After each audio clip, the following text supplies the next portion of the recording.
السلام علیکم ناظرین کرام، ہر وقت باوضو رہنے کی فضیلت۔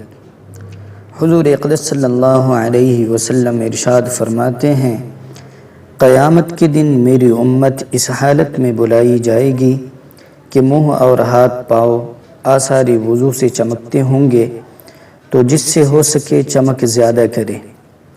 رسول اللہ صلی اللہ علیہ وسلم فرماتے ہیں کہ مسلمان بندہ جب وضو کرتا ہے تو کلی کرنے سے منہ کے گناہ گر جاتے ہیں، اور جب ناک میں پانی ڈال کر صاف کیا تو ناک کے گناہ نکل گئے، اور جب چہرہ دھویا تو اس کے چہرے کے گناہ نکلے یہاں تک کہ پلکوں کے نکلے، اور جب ہاتھ دھوئے تو ہاتھوں کے گناہ نکلے یہاں تک کہ ہاتھوں کے ناخنوں سے نکلے، اور جب سر کا مسح کیا تو سر کے گناہ نکلے یہاں تک کہ کانوں سے نکلے، اور جب پاؤں دھوئے تو پاؤں کی خطائیں نکلی یہاں تک کہ ناخنوں سے۔ رسول اللہ صلی اللہ علیہ وسلم نے فرمایا، جو سخت سردی میں کامل وضو کرے اس کے لیے 2 گنا ثواب ہے۔ رسول اللہ صلی اللہ علیہ وسلم نے فرمایا، تم میں سے جو کوئی وضو کرے اور کامل وضو کرے پھر پڑھے، اشہد ان لا الہ الا اللہ وحدہ لا شریک لہ واشہد ان محمدا عبدہ ورسولہ، اس کے لیے جنت کے 8 دروازے کھول دیے جاتے ہیں، جس دروازے سے چاہے داخل ہو۔ رسول اللہ صلی اللہ علیہ وسلم نے فرمایا، جو شخص وضو پر وضو کرے اس کے لیے 10 نیکیاں لکھی جائیں گی۔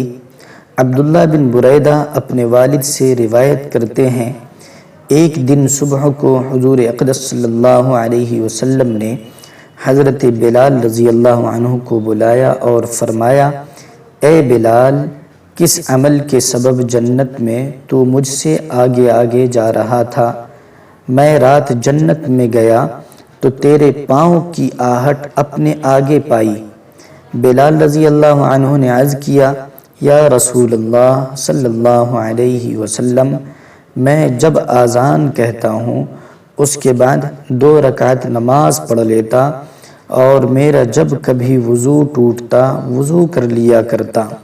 حضور صلی اللہ علیہ وسلم نے فرمایا، اسی سبب سے اگر کوئی عذر اور مجبوری نہ ہو تو ان احادیث میں بیان کیے گئے وضو کے فضائل پڑھنے کے بعد وضو کی اہمیت اور اس سے حاصل ہونے والے اجر و ثواب کا بخوبی اندازہ لگایا جا سکتا ہے۔ اور جو شخص ہمیشہ باوضو رہتا ہے تو اللہ تعالیٰ اسے 5 خصلتوں کی عزت بخشتا ہے۔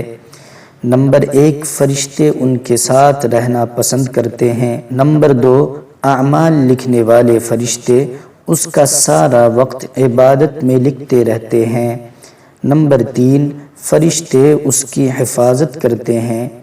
نمبر 4، اللہ تعالیٰ جان نکلنے کے وقت کی مشکل کو آسان فرماتا ہے۔ نمبر 5، جب تک وضو رہے اللہ تعالیٰ کی امان میں رہتا ہے۔ اللہ رب العزت سے دعا ہے کہ اللہ رب العزت ہمیں بھی باوضو رہنے کی اور اس احادیث مبارکہ پر عمل کرنے کی توفیق عطا فرمائے، اور آپ کو بھی۔ والسلام علیکم ورحمۃ اللہ وبرکاتہ۔